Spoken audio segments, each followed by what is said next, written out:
markets have been largely range-bound other than the Hang Seng and the Taiwan index. The 40 hourly has moved higher. Market cap is going to be close to 10,000 crores. The 25,915 is the first rate. I think we are seeing some very big IPOs in the pipeline. We want to make sure that long term we have trust with the customers. And core inflation today is at its lowest level. Planning to raise around $3 billion in the IPO. For now, the Nifty is absolutely choppy. This is something that we were expecting as well. The global funds don't, frankly, look at India. They will start looking at now. We want to be a $2 billion company. Markets are absolutely where they were in the morning. Sharpest strategies, top market trends, unmatched perspectives, the trading day's most comprehensive roundup. Stay ahead with NSE Closing Bell, broadcasting live from the CNBC-TV18 Motilal Oswal studios in Mumbai.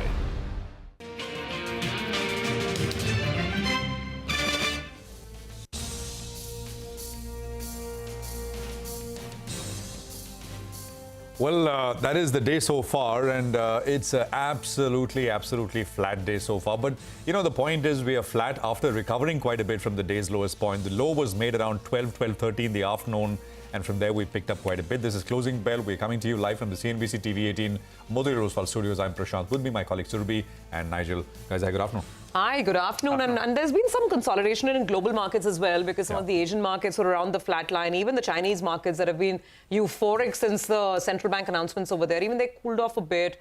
There's a little bit of red on US futures. So I think maybe just taking a bit of a breather, markets around the world. Well, that's right. And we were down 50 points, around 90 minutes or so ago. But the Nifty Bank, that's made its way back into the green. And Reliance and ITC, both those two heavyweights, they've made a bit of a comeback. So that explains why at least we're trading around the flat line. Absolutely. And, it's flat is good, better than being down, right? 40, 50 points. It's that kind of a day where not very much is happening. But I have to say that broader markets are weak. And I think that is something which has been there from the morning, actually, after the first hour or so. So off the lows of the day, Nifty Bank, by the way, is the other one. That's doing much better. It's a slow drift higher for the Bank Nifty. The three areas sectorally which are under pressure, IT. So news flow around IT, starting with that Wall Street Journal article about entry-level IT jobs, in the US looking extremely tough out there. That was a fortnight ago, and IT stocks generally have been very weak. Now, of course, earnings season will kick off not very far from now. Consumer is another pack which is down, and PSU banks as a pack is also slightly lower. And as I said, broader markets, Midcap index is the one which is down about 0.8% the last I checked. And I don't think there's very much by way of a recovery which is kicked in there. So and as a result of which, market breadth is about 2.5, 3:1 in favor of what is down. Surabhi. Okay, if we talk about the individual sort of constituents of today's move, what is up? Definitely power stocks, because of the kind of targets being put out and the capacity addition that will happen in India, and the new regulatory push as well on this. We'll tell you more about it as we go along. But Power Grid, NTPC, these are among the best performers on the Nifty today, and almost a 4% gain on Power Grid. Now NTPC is pushing a gain of about 1.5%. Then you have a couple of the private sector banking names, and like Nigel was saying, they are really preventing a wider decline on the Nifty. And I can name a couple of them: ICICI Bank, HDFC Bank, and even Axis. Last I checked, even Axis up about 1.5%. So they're ensuring that we don't have a wider collapse. And Reliance, at least for what it's worth, is at that flat line. Pull up Reliance's chart. So these are banks which are doing better now in the second half than how we opened out. And Reliance, pushed towards the positive side, but now there's some volatility setting back in. So let's see how it goes. On the flip side, IT seeing a fair amount of profit taking. LTI, Mindtree, Tech Mahindra, these stocks are lower. And then you have names like HUL and ONGC as well. By the way, SBI is not participating in that bank move. It's only private banks. So let's keep our eye out on it. But the bigger story is Midcaps, because it's a day of profit taking across the board, really. Well, that's right, Surabhi. And, just a couple of stocks to pull up on your radar. In the last few minutes, you've seen Cummins. The stock was nearly a 4,000 rupee stock. It's moved to around 3,600 rupees odd. And the other one is Bajaj Housing Finance. So much of excitement, right? The stock made a high of more than 190 rupees. Currently, it's hovering around 160 rupees or thereabouts. So let's pull up Bajaj Housing. There was so much of excitement out there. That's today's chart. You pull up maybe a 2 or 3 week chart, from the day it's listed. The stock has seen a sharp correction from the recent peak. So maybe sometimes rushing into these names once they get listed may not be such a good thing, because if you bought at the top, then you would actually be sitting on a loss. And in fact, the stock listed, I think, at around 135 rupees or so. So it's seen a big correction from the peak that we saw out there. Could be a longer term good stock, but in the near term, it seemed to have run ahead of itself. Well, how do you position yourself, though, in the final hour of trade? Mitesh Thakkar is back with us. Mitesh, flat is not bad, and we're trading around the flat line.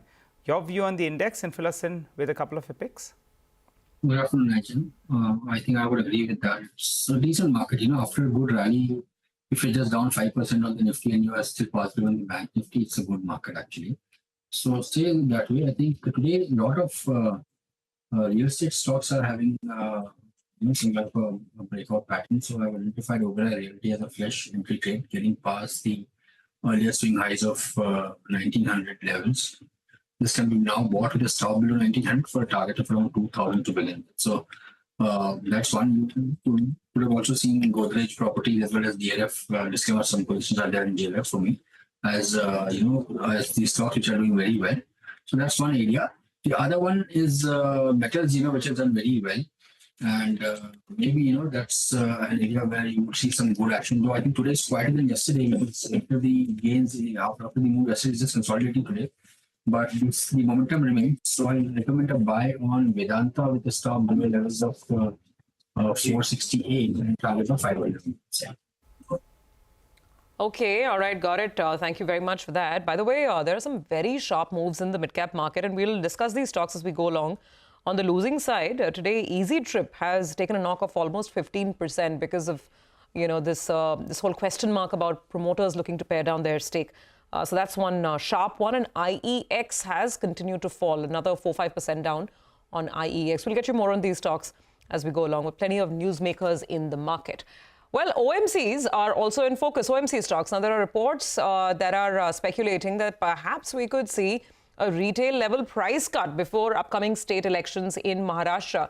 Sonal is here with more details. Sonal, I guess this buzz always comes around every time we go into an election. What is the latest and what is the word on the street? It does, actually, and this is something which is expected again ahead of elections, the state elections, especially the states of Maharashtra, where we do see big revenues coming in for these oil companies in terms of petrol and diesel sales as well.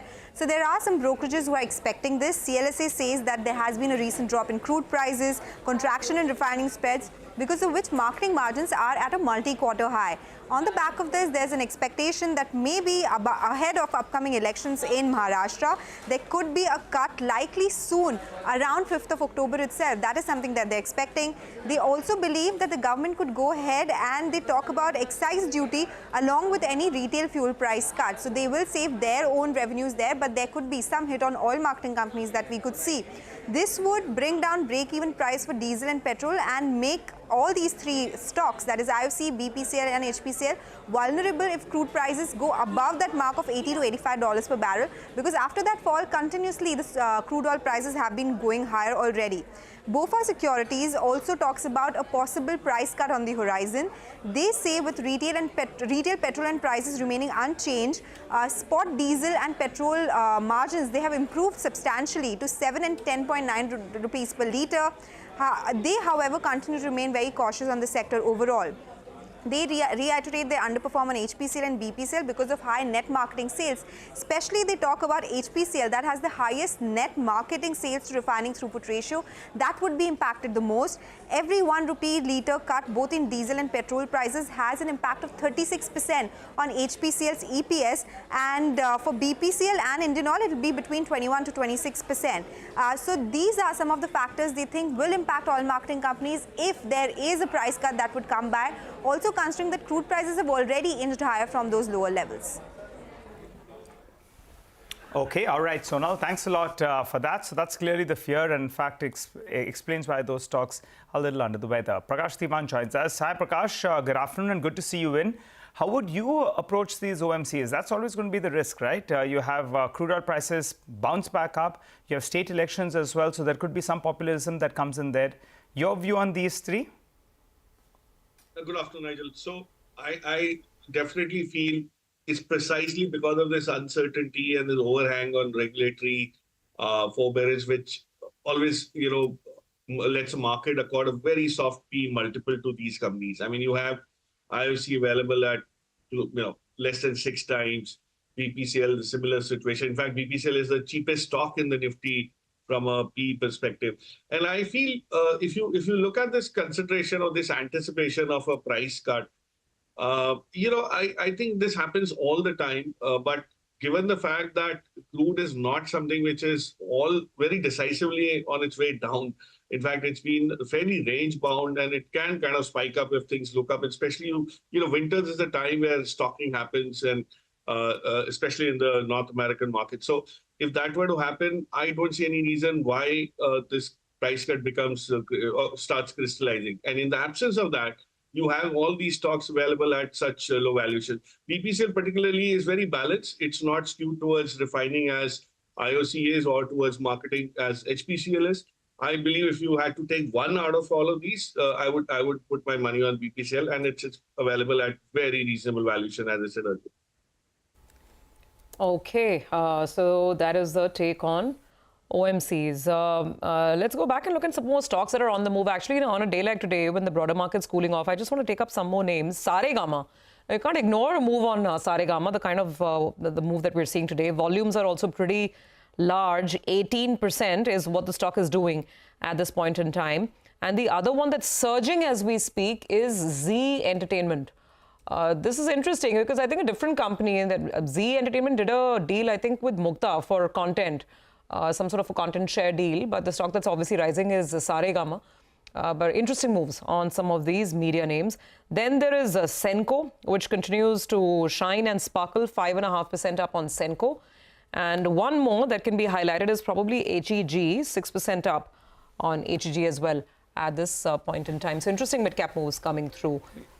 Nigel, HEG, anything new? Yeah, just a view on HEG. The reason that the stock is going up is because a couple of factors. China is announcing the stimulus, right? So the hope is that the steel cycle bottoms out. There's only 5% of the Chinese producers that are making money at current prices. So that means that they either will not produce or the prices need to bounce back up. So if steel prices move up, graphite electrodes is an input for steel, right? It's used primarily for steel making. So if steel prices are going to move up and the cycle is going to turn, then graphite electrode prices that have been under pressure, well, that's going to get some base. The other factor is that the largest producer, who has 30% market share, they, in fact, Graftech, they have increased prices by close to around 20% for the new contracts. So the hope is that most of the 20% gets absorbed, and even if the worst case it doesn't get absorbed, at least it puts a base to graphite electrode prices. And as we know, the prices move up together, and prices have been declining non-stop. So now the hope is that pricing will turn around for graphite electrodes, volumes will pick up as well because steel companies will be in far better shape, and that's why these stocks are moving up. HEG, I think, in the last month or so, I think the stock has moved up roughly around 15 to around 20% odd. Prakash, you track these counters, HEG and graphite. India, I remember, 6-7 years ago, they had a beautiful phase when they were giving margins of 60 to 70%. HEG management always, when they join me, they tell me, Nigel, those days are gone, but at least things should bottom out in the near term. What's your view on these counters? Yes. No, absolutely right. So if this China stimulus is something which can have a long-term impact, which I'm still not sure, and I'm not ruling that out, but the Chinese government comes up with moves which are fairly nebulous in that sense. But if you believe that globally the steel cycle is bottomed out in terms of pricing and things could only look better from here, then of course with the lag, HEG graphite will start doing well. But at 48 times trailing, HEG is not coming cheap. I mean, it's an input and it has so much of a dependence on the underlying business. But, I go back to this whole thing that when we are looking at these kind of plays, the shovels and axes play as compared to, buying steel, you will always be more vulnerable to global demands and this thing. But I think by and large, these companies will start paying off. And the other thing you can add to this is refractories, Nigel. You know how well that business also starts doing well once steel making starts doing well. But there is still some time. So let the steel thing cycle start giving you a very decisive move that it's on its way up for the next 12, 18 months. And then probably HEG, and this will probably give you that 20-25% kind of a move potential. But from here on, it's close to its 52-week high. I remember looking at it sometime back, 2,700 odd was the high. and it's closer to that. So it's not, as you said, it's moved in the last 1 month in anticipation of this. I would be a bit sanguine about adding more at this point in time. Since you mentioned refractories, what do you like from there? IFGL promised, but then it couldn't really keep up, so that stock corrected. Vesuvius has been a beautiful outperformer. I recall explaining the stock at around 1,700-1,800 rupees. I think it's around 5,500 rupees right now, and that's really made a big fight back because otherwise RHI was top of the pack. Yeah. No, I think Vesuvius still continues to be the best quality name out there, and I remember your Midcap mania it's been maniacal in terms of the move as well after that. But it will give you very good resilience to play the sector, and refractories is far more dependable because given the supply dynamics of this thing as compared to graphite. So I would still look at something like that and hold on. And you could add on dips. I know it looks very well priced. 56, 5,700 is not easy to digest. But in terms of valuation, forward valuation, it's still not as pricey as some of the other names. So I would look at that. Okay, so steel, graphite electrodes, refractories. For those who are interested in playing the possibility of a rebound, a more sustained rebound, given the China stimulus. Got it, Prakash. I'll stay on some more questions for you in just a bit. Dabur is a stock under pressure. In fact, it's down almost 4-5%. UBS has actually downgraded the stock, which is an interesting note coming through. Vinny is joining in with details. Vinny, this is interesting because most people are talking about a rural recovery and how tactically, positioning is moving towards FMCG. Then why this downgrade? What is UBS saying?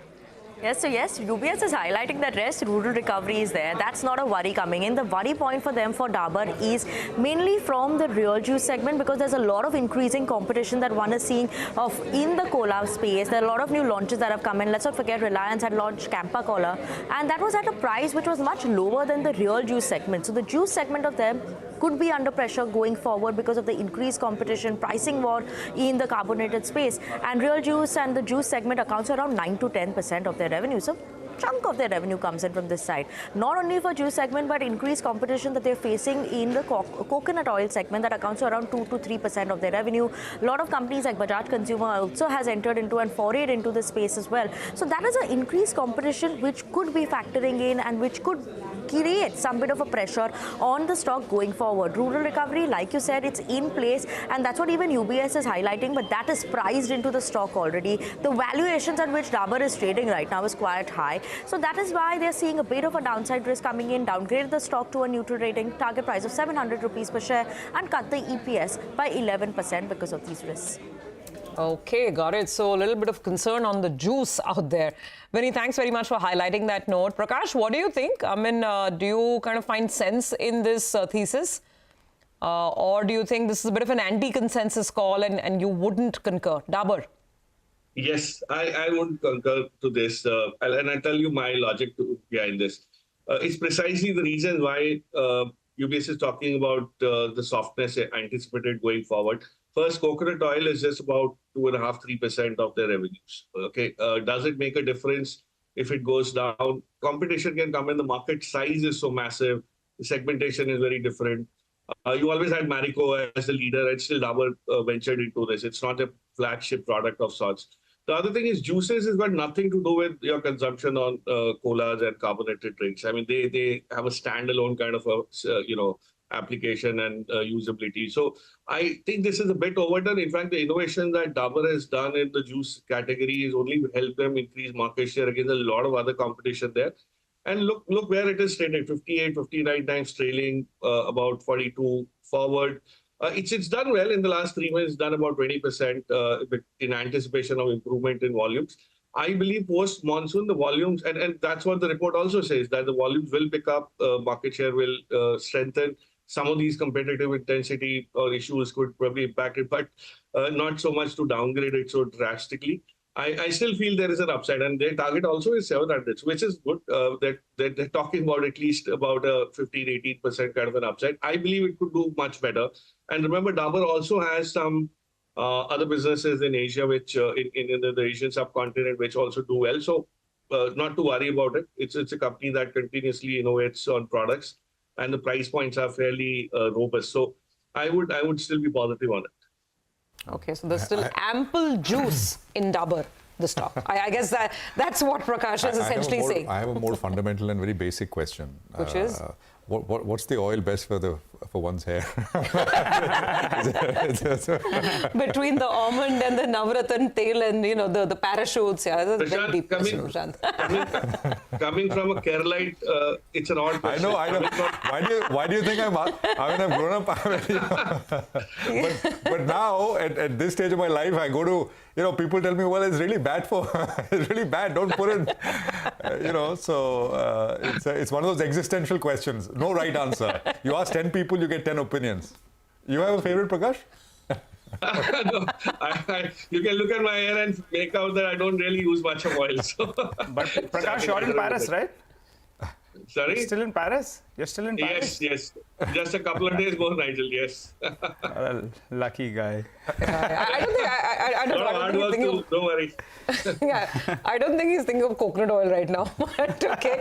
Prakash, finally, before we let you go, some interesting stocks. So take your pick on any one. I was just highlighting them. So there's Ease My Trip, all kinds of things happening with the company. They're trying all kinds of new business strategies. They want to do buses. They want to become strategic incubators. And now the promoter is probably going to sell stock. So that's one. And the other, these media stocks, that was interesting. Today's move on Z, on Saregama. Any thoughts on any one of them? So I don't know what's triggered the Z move because the Mukta Arts content library is fairly well priced, as in it's been discovered. Mukta itself been a listed company for so long, so we know exactly where the value stands. So I think it's just some excuse to look at buying into Z if there is some sort of a special situation emerging sometime later. But Ease My Trip is a company where the promoters have been just exiting. I mean, it's been priced too high. If you really see the traction, profitability is still some time away, and for them to not focus on profitability within the core ticketing business and go into other things itself is a question mark. So I think the market is wise enough to punish it. There are far better names within that space which could consolidate and look at Yatra. I mean, there's lots of special situation that's happened. The Nasdaq thing is off. You probably have an acquisition from the Globe travel side, which would tie in very well. So these are small businesses that have the right to win in terms of market share and business scaling up. So I would look at that, but Ease My Trip is absolutely an avoid. Okay, all right, Prakash. Great having you on the show. As always, you enjoy the rest of your day, and we'll connect again soon. Right now, need to take a very quick break. On the other side, Nikhil Ranka of Nuvama Asset Management will join in with some market thoughts.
Okay, welcome back. We've got the market, which is, 7 points lower. 25,940 is where we are at. Nikhil Ranka is with us, Chief Investment Officer of Equity Alternates at Nuvama.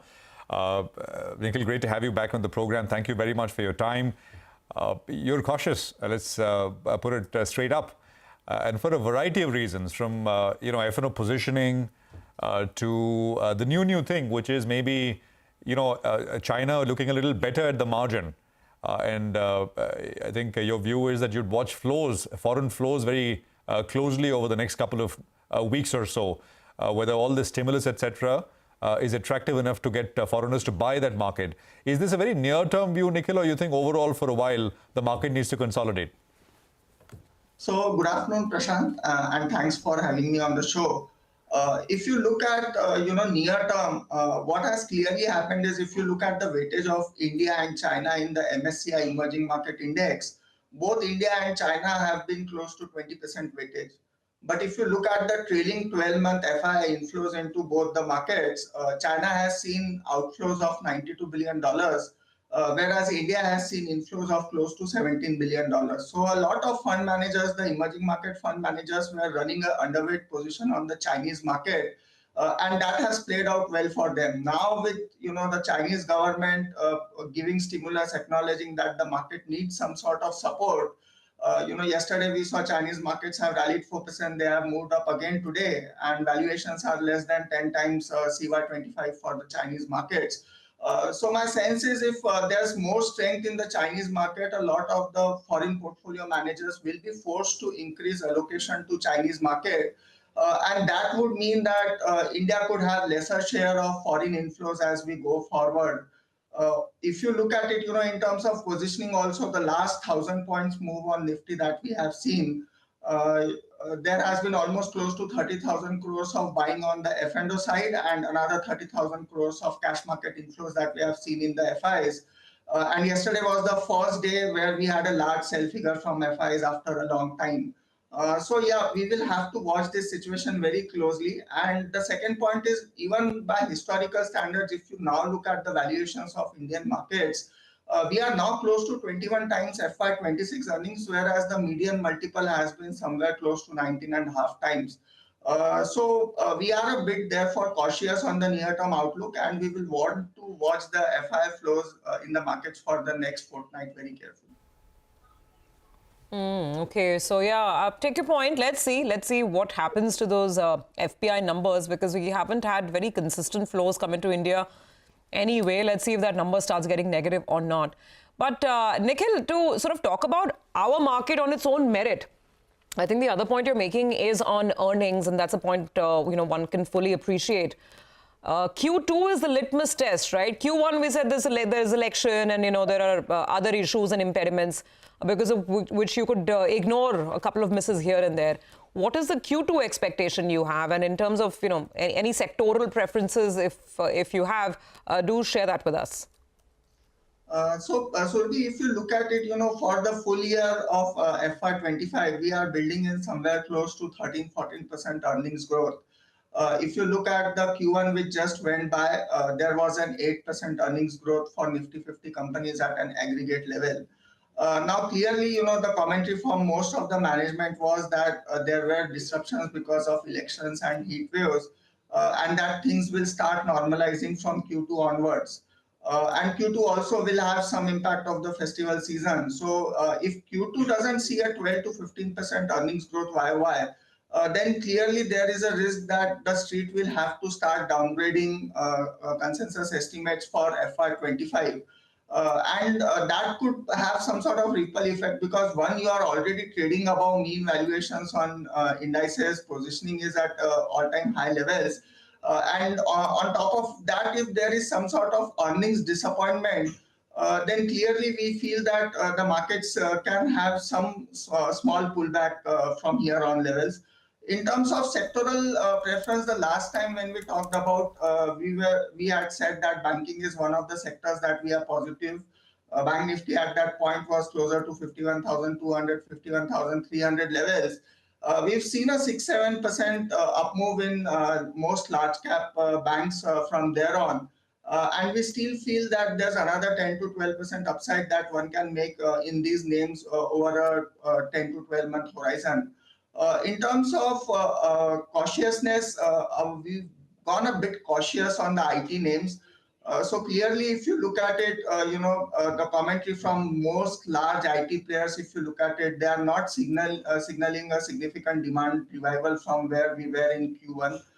If you see the deal will announcements also from most of the large Indian players, we haven't seen much of large deal announcements from them. Typically Q3, Q4 are seasonally weak quarters. If you look at the commentary from Accenture a few days back, they have deferred pay hikes for 6 months. So my sense is valuations, we are trading probably one standard deviation above mean. And if earnings trajectory or earnings momentum does not follow for IT names, there could be some sort of selling in those names. In terms of geography, Europe specifically is one of the geography where most companies are saying that they are seeing slowdown. And the second part is if you look at BFSI as a whole is close to 40% of the overall earnings for IT companies. And there, given that there's a rate cut cycle that's happening, the NIMs could get a bit compressed for large banking names in the US. So yeah, we have some sort of cautiousness on IT names going forward. All right. Hi, Nikhil. Good afternoon and good to see you, Ben. Since you briefly spoke about China, and we have been discussing that the play on China could be metals, but you're talking about the chemical space as well. Do you think that could be the dark horse from here on? Yeah, so what has happened, Nigel, is over the last 4 to 6 quarters, most of the specialty chemical companies in China, if you look at it, they had set up large-scale capacity and demand was clearly an issue because economic growth had slowed down. And consequently, here also we've seen that over the last 4-6 quarters, chemical companies have disappointed. Going forward, the commentary from most of the companies was that prices at least seem to have bottomed out. And so therefore, because markets are typically 3 to 6 months ahead in terms of pricing earnings recovery, if we see data points from China stabilizing, then that's one sector where positioning also is low. And if we get that green shoots of recovery, then specialty chemicals can start doing pretty well from here on. Is what my view is, because they have not participated till now in the rally that has happened in the markets in a big way. Yeah, right. And you briefly mentioned that, financials are something, banks financials, something that you spoke to us about the last time, and it's done 6%. You believe that it could do well from here on as well. Which side are you leaning to? Do you think the private sector banks now are a better place than the PSUs? So if you look at it, private sector banks have moved, honestly speaking, more than what PSU banks have moved. And so tactically, given that most PSU names are today trading closer to book value, my sense is there can be some sort of catch-up that can happen on the PSU side now. Private banks have already moved 7-8%. And then the street will clearly watch out for what is the Q2 update from most of the companies. In the first week of October, we will have earnings update from most large private banks as well as some of the PSU banks, where we will get to see what sort of loan growth they are reporting. And so my sense is that there is some sort of tactical play that is still left on the PSU bank side. 8-10% up move is something that we feel can come even on that space.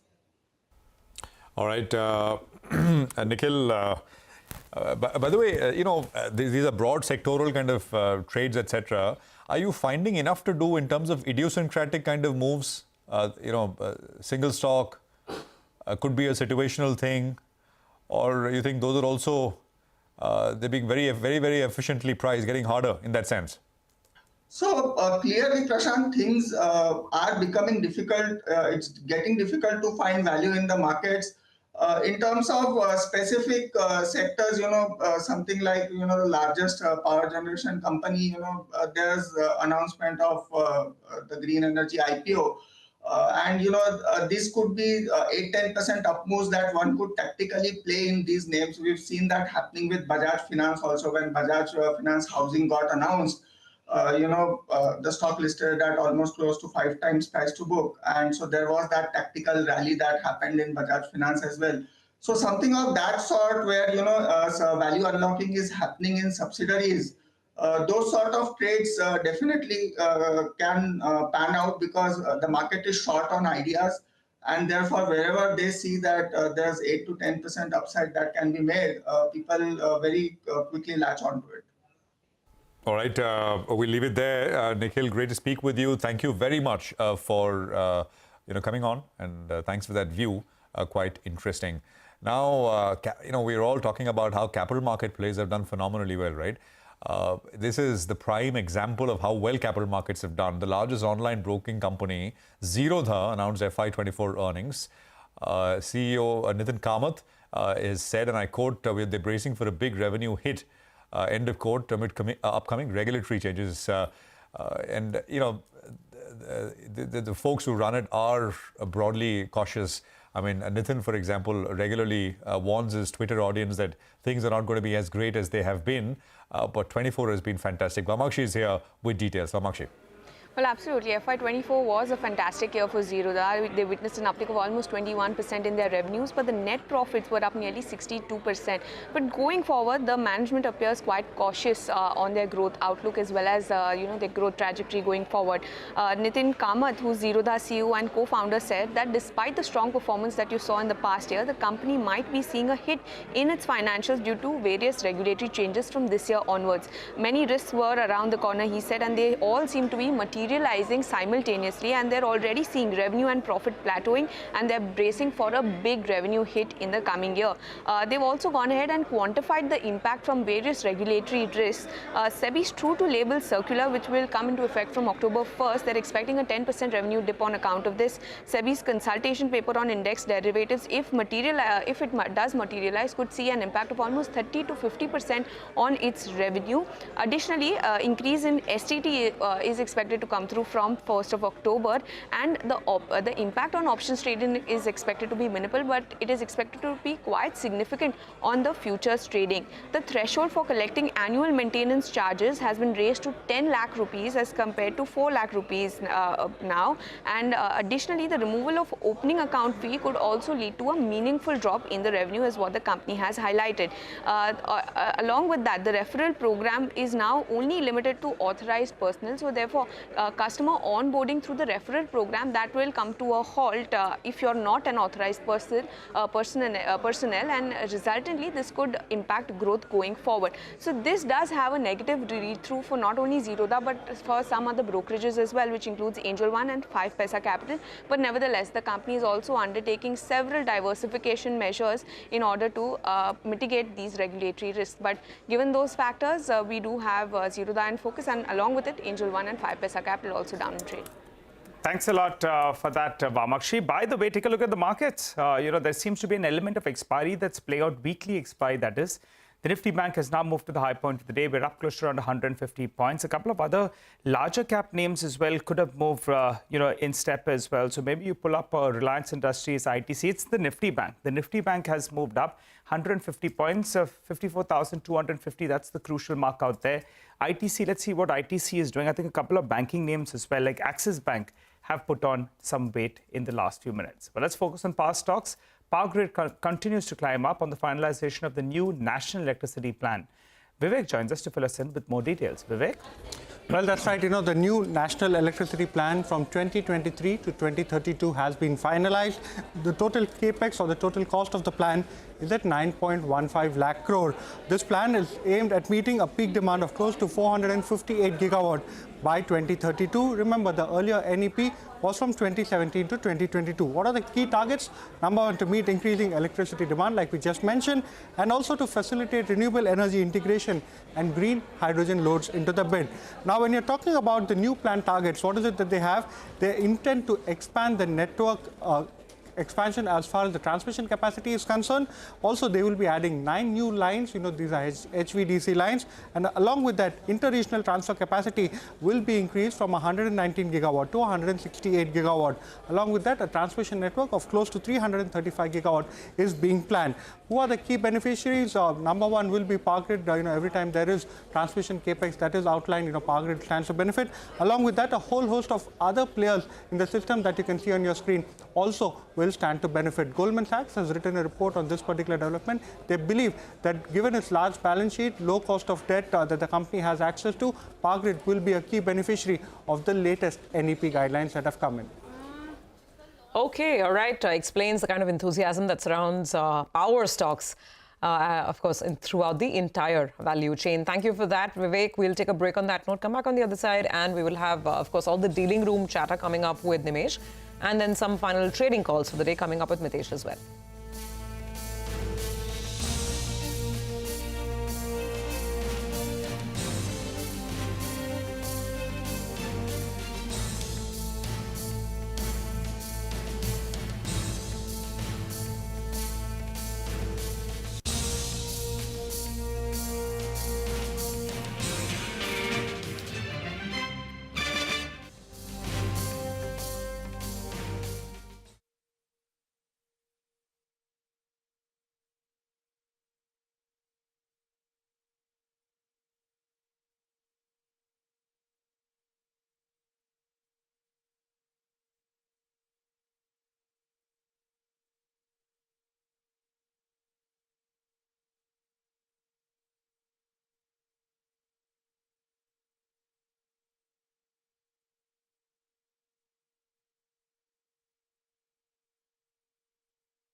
Welcome back. It's not just the banks, some of the financials as well are moving up. Bajaj Finserv has moved to the high point of the day. Good move is what we're seeing out there. Mahindra & Mahindra was quiet for most of the trading session, but that's got a leg up as well, which explains why now the Nifty is above the 26,000 odd mark. The intraday chart of these stocks should come up for you. Even the FMCG index actually has moved up. Nestle is seeing a bit of a spurt in the last few minutes. Nimesh joins us to help us out with what he's picking up in D-Street chatter. Nimesh?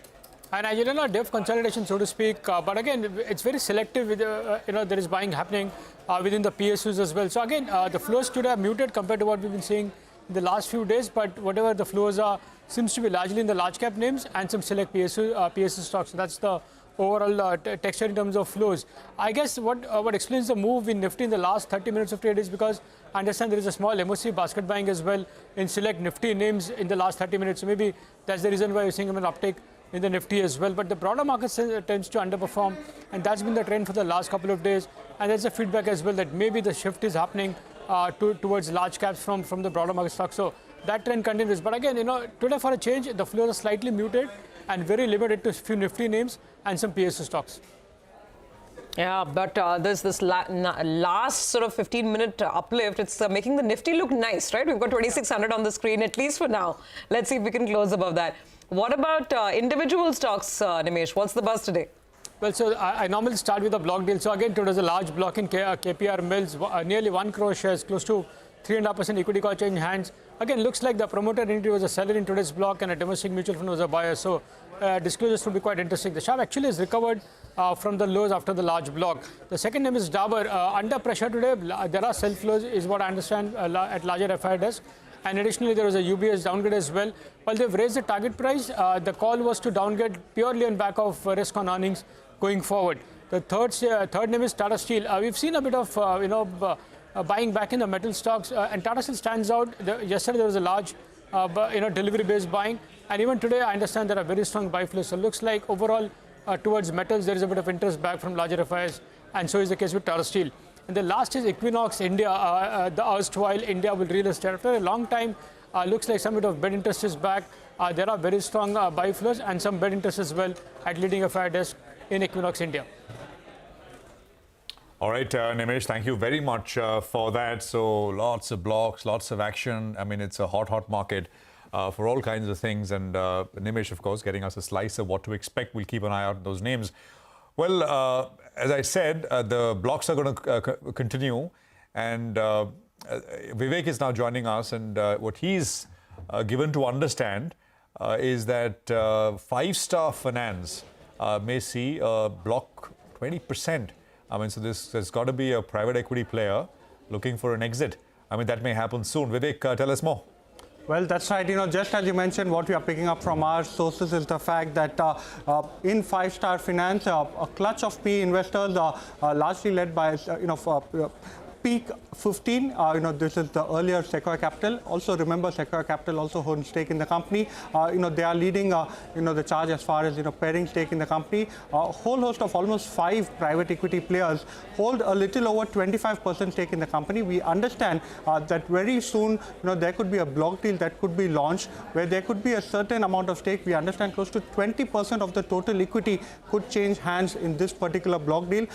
Close to $500 million would be the size of the block deal that we are given to understand. We reached out, of course, to P15. P15 declined to comment on this particular story. But, just for reference, have a look at the shareholding pattern as far as the private equity investors are concerned.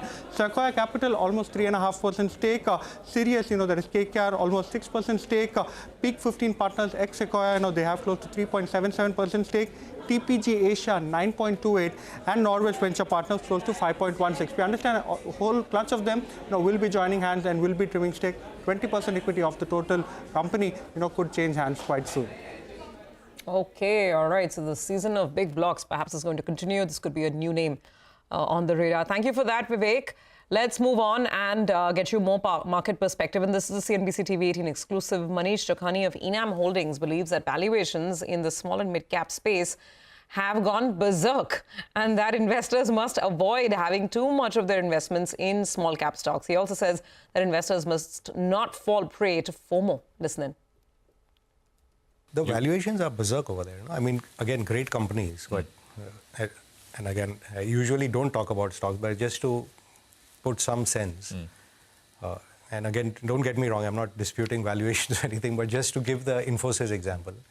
Let's say our favorite stock this year was, say, Zomato. It's a $30 billion market cap. Let's say we expect the market normally to give you a 15% CAGR for 10 years, which is 4 times. So it should be a $120 billion market cap in 10 years. Let's say it's a 30p by then because we're a fairly large company. So it needs a $4 billion PAT, profit after tax. To get to a $4 billion PAT, just for context, today TCS with 6 lakh employees makes $6 billion. So is this possible? How will they do it? Will they add more lines? I mean, Amazons of the world have done it. They started somewhere and they ended elsewhere. But if you're taking that bet, your time horizon has to be that, or your return expectation has to be that much lower. And that's the sort of stuff going on over here. Got that. I want to talk about leadership in this bull market as well. And we'll get back to what to do and advice for investors a little later. So PSUs, capital goods, real estate, infrastructure, that's essentially been the leader of the bull market. But we were defense, etc., right? that part, it looks like we're starting to rotate. People are starting to rotate out of that. Which is inevitable. Inevitable. You think that's done, or it's just like a pause and refresh case here? Again, in terms of market cycles, when you see the leaders of every cycle, then they go to sleep for a decade. So the leadership of 2000 to 2007, which you were earlier alluding to, was indeed commodities and infrastructure, power, real estate. Right. And then the excesses which happened in that period made them complete pariahs. So if 4 years ago we were on a show and Ramesh and I remember we would talk about PSUs and everyone was like sniggering like what's wrong with these chaps. But because the correction had been so steep that it's eventually an investor's job is about valuation. Like I said, the greatest Infosys may not give you the return and the what so-called poorest PSU may give you the best return. So it was a mean reversion trade which happened, and of course all the right policy things happened for infrastructure and defense and railways and so on. So you go from being what I call terrible to bad is a rate of change. But you went from terrible to being good. So that rate of change is so dramatic that's what the markets have discounted. And now maybe to great. And now you're imagining it to be great. Some of them may make it, but most of them won't. So I would be very, very cautious in those kinds of places. And typically these are not high return areas. By definition, if you make 25% IRR in an infrastructure business, the cost to the consumer, which is the average public, is going to be too high. So your money made is really on leverage, and therefore the return on equity comes in that business. So, and people are shy of doing leverage after again the last cycle. And the flip of it, sorry to just complete, the leadership of the last cycle was all the high quality businesses in the last decade, which were all getting re-rated. Asian Paints, Page Industries, Kotak Bank, consumers, retail. and including banks, because banks became 30% of the index. And you're seeing that getting corrected, that Kotak, HDFC haven't performed for the last 5 years. Again, great companies, but it's the excess of that which is now getting reverted back. And now they've become so hated that when will HDFC move? And there are memes on HDFC doing the round the way it was for ITC. And then you saw the way when ITC moved, it just doubled before anyone realized it. You think... so things like that tend to happen. I can't forecast what will happen in... But you're very bullish on the financialization theme. I am very bullish. And financials, right? I mean, advice for investors who are watching, Manish. I mean, because in many ways you're saying that a lot has happened. So one must be cognizant of that when you make fresh purchases. So what happens, and again, it's something I've experienced in the past, so maybe that would be of benefit to investors, is, look, the market tends to be a 75% large cap, 20% mid cap, 5% small cap type market. And that's the distribution. Few of these will graduate to box 2 and few of these will graduate to box 1. So your normal portfolio allocation tended to be a 80-20 mix, that we would keep 80% large cap for safety and 20% to give you the alpha, to give you much better. Given that we guys also came back from, we built a lot of our wealth on the small and mid caps only.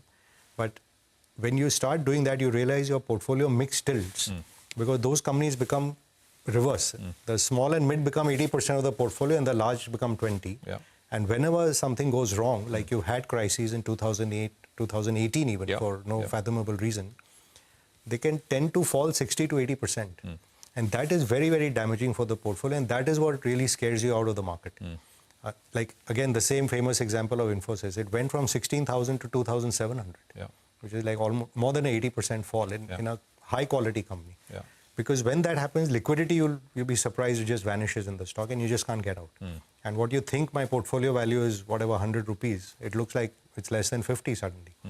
So if you can just keep tilting your portfolio, that if your asset allocation is okay, that you may have maybe 50, 60, 70% of your money in equities. It's very easy right now to feel you're making so much money, get out of banks, liquidity or whatever, put it all in the market. If you're not prepared for a downturn in the market, then you'll get scared out. So asset allocation to equities, number one. Within that, what is your mix in your portfolio? Be very cognizant. Too much concentration in a small or mid category, or too much concentration in one sector. Again, for example, the parallel of TMT in the 2000s. If TMT became 50, 60% of your allocation and that fell by 50, 60%, where were you? So just be cognizant of portfolio balances. I'm not suggesting this is better or that is better, but just do what's right for you and what stage of life you are at. So I'm finding people who are 60, 70. I have a cousin who's 74 years old in another city, and she's calling up and she wants to buy small caps. She wants to buy like the most the three most powerful, high volume stocks in India nowadays with 60 lakh shareholders, or is it 60 lakh or 60 million? I don't know. Yes Bank, Idea, and Suzlon. I mean, maybe it's great companies and they have a view on it, but I mean, is it the right stock for you? First, you think about that. People will call up and if they'll ask me, should I buy a bank? And if I end up saying ICICI or HDFC, they're like, but this bank goes up every week. Again, nothing wrong with it. But is that right for you? I think so just think of allocation in your portfolio and what you're doing. And the other point I think which you made before it. as well, riding existing winners is one thing. Yeah, going into that's new absolutely things, right. So when you're in the middle of a cycle, most horses are going to run. Don't be impatient if in this cycle, this horse handles. For example, if let's say financials haven't run and you feel, oh my God, defense and railway is running, and you leave this and you come to this horse and this horse is already run and it's ready for a down drift or a sideways move, and you've jumped here and you know less about this than you knew about that, it's going to be damaging again if something wrong happens over there. So I think just stay away from what I call FOMO. This is not a FOMO moment in life. Don't get greedy. Returns have been extraordinary and there's no reason India won't. I still think 90% of our wealth lies ahead of us in the next 20 years. All right. Well, that's very optimistic sounding, Manish Chokhani, but also a word of caution. But look at the market, which is zoomed and how. I mean, the move, I'll tell you, started at this is essentially the definition of a 3 p.m. move, because the move started at 3 o'clock. And with the Nifty was at 24,924 and we are at 26,015, which means almost 90 points from exactly 3 o'clock. So that is the extent of the sharp surge that we've seen on the market. And what has led this? I mean, if you can have Axis intraday up, HDFC Bank intraday up, Power Grid and NTPC. These basically are the four names. And actually, you should put up Reliance as well. Axis on your screen, HDFC Bank, Power Grid, which should come up, NTPC and RIL, and actually ICICI Bank as well. I think this is the bulk of what has led to this very, very sharp surge starting 3 o'clock. The bank Nifty itself has not really done very much. I mean, the Nifty bank has not moved at all. I mean, it's not nothing. So banks were doing much better earlier on as well, before 3 o'clock as well. It's just that I think non-banks have piled on. Power Grid, NTPC, Reliance Industries, Bharti, M&M, because the big private bank Trioca, that was doing well even earlier. Surabhi. Also, Prashant, some of the stocks that were underperforming for the better part of the day, they've either cut their losses or they've actually started moving to the positive side. Lever would be one such case in point. Infosys, I mean, IT has been a non-performer today, really. But even Infosys has moved from the lows. That's ITC. Let's look at Lever. And the sharp move on both Infosys and Lever. Both are big stocks, big heavyweights, and they've actually helped the market move higher. In fact, some other names include the likes of Nestle. A lot of these consumer stocks, they didn't have such a great morning, but now they're all off their lows, and that's sort of helped matters to quite an extent. And aside of that, of course, there are names like Mahindra & Mahindra, Reddy's, Cipla. By the way, Pharma has had a pretty decent session today. Some of the large cap frontline pharma names, Dr. Reddy's, Cipla. These are names on the positive side of the screen. Even now, for that matter, the Midcap index, from the time we started the show at 2:30, it's kind of reduced its losses. It's still negative, the Midcap index, but the cut is about 0.6% right now. So a bit of a bounce on Midcaps as well, though the advanced decline ratio is still low. But yeah, on the large cap screen, it is 26,000. We have about 4 minutes to go, and we need to see if we can get that close, the adjusted close, whether that indeed can be above the 26,000 mark or not. The problem area for the market continues to be one which is State Bank of India. All of the bank Nifty has moved. A lot of the constituents have moved higher. We've been discussing HDFC Bank, ICICI Bank and the likes, but SBI, no such luck. Even in this last move, SBI is flat. It's simply not participated. So that's a bit of an Achilles heel for the market, so to speak. Absolutely. And let's get in Mitesh Thakur, who's with us with some view on the trading that's going on in the sharp surge. Mitesh, your thoughts? So I think possibly some adjustment related expiry related adjustment, but broadly, Prashant, the market remains positively biased, and I would have first a bigger dip to buy into, because then the entry would have been very good. Today we got a low of 35,870, and I've talked about 35,870, 880 as the buying zone. It just kind of touched and ran away from there. But I think that's the buying area. 25,830 zone, as long as that's holding, I think the immediate that should be the immediate stock or several units that will help you ride the trend on the upside. So we keep maintaining a positive bias. Tata Power is something which I can recommend as a BDSC trade also. Keep a stop here of 460, 3.5 for targets of 477, 480 for tomorrow. Okay, all right, Mitesh, thanks very much. We'll see you with the market again tomorrow. Thank you very much for joining in and taking us through the close today. As we're winding down, let's look at some mid-cap trades as well, and then we'll be heading to the close. Today's, while mid-caps have lost, there are a fair amount of gainers on the screen as well. Some stocks that stand out include, like we've been pointing out, an HEG, Senco. Look at Johnson's Hitachi, about 9% up on Johnson's Hitachi now. Some of the names like GET&D, Tata Communications on the industrial side, these are stocks that have actually done fairly okay for themselves. And if you talk about the newsmakers of the day, then let's look at Delta Corp. Remember that was a big newsmaker in the morning with the demerger of the real estate business, 2.5% up over there. Card trade, which has seen recent blocks and marquee investors going out, but then big domestic investors also coming in, another 3.5% up on that stock. The slam dunk comes in on Easy Trip, down 15%. Dabur is down 4% on that UBS downgrade and some concerns coming through. So those are the major losers. And if I talk about, again, names beyond the Nifty right now, PB Fintech has lost quite a bit, 6% down. Devyani International has lost about 4%. And IEX has continued to struggle. Second day running, IEX is down about 4%. But really, large caps stealing the thunder today, Prashant. Well, absolutely. And, as you said, power has been a constant theme, as you highlighted, the names like NTPC, Power Grid, etc. Technology, IT has been the weak link, and that index will end down 0.6%, as you can see. I don't know if you can pull up we can have the Nifty heat map. When we started at 9:15 in the morning, 30 stocks were lower and about 20 were higher. I'm not sure what the sort of picture is now. I'll just quickly run you through the broader market and what really happened. I'll start with what was down. Ease My Trip, sort of a big fall there. IEX was down sharply. Policy Bazaar was down significantly today. Dabur, of course, we've been highlighting. Winnie's been getting us the details. You had, for example, AstraZeneca. Same time yesterday we were talking about that 15% pop. Guess what? It's given up some of those gains today. That's AstraZeneca. SBFC has spent the last 2 days giving up, parts of those 20% rally that we saw on the stock on Monday. So I think it gave up 6-7% yesterday, another 5% today.